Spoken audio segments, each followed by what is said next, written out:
Ang programang ito ay rated SPG, striktong patnubay at gabay ng magulang ang kailangan. Maaaring may masiselang tema, lengguwahe, karahasan, sexual, horror o droga na hindi angkop sa mga bata. Malalim ang iniisip ni Gabo matapos mapagsabihan siya ng kanyang tiyang maming at tiyong Dante na ang pagtulong sa kapwa ay hindi masama, pero dapat isipin din na Gabo ang pangangailangan ng kanyang pamilya, lalong-lalo na nabubulok na ang kanilang bubong ng bahay. Sinang-ayunan naman ng tatay Rudy niya ang kanyang ginawa na nakasagip ng buhay si Gabo.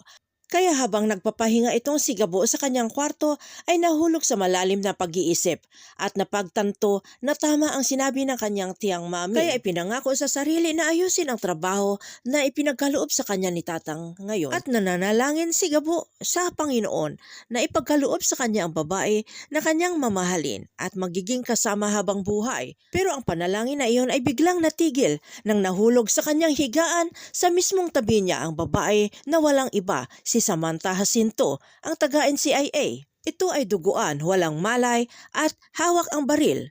Nabulabog naman sila, Maming, Mang Rudy at itong si Dante, at gulat rin na nakita ang babae sa higaan ni Gabo.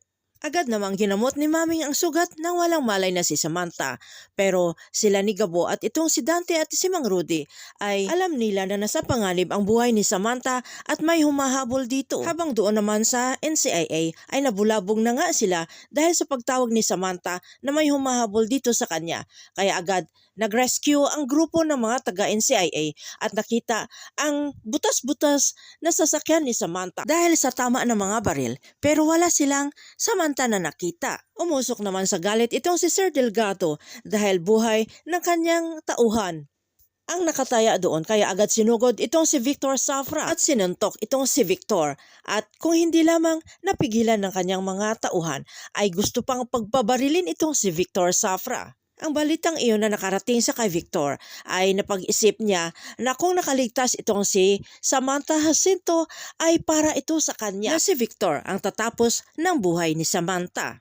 Sa muling pag-cross ng landas nila Samantha at Gabo ay tutubo na kaya ang pag-ibig sa puso ni Samantha dito sa kay Gabo. Lalong-lalo na si Gabo ang nagligtas ng kanyang buhay. Abangan na lang natin ang susunod na episode dito sa Si Gabo.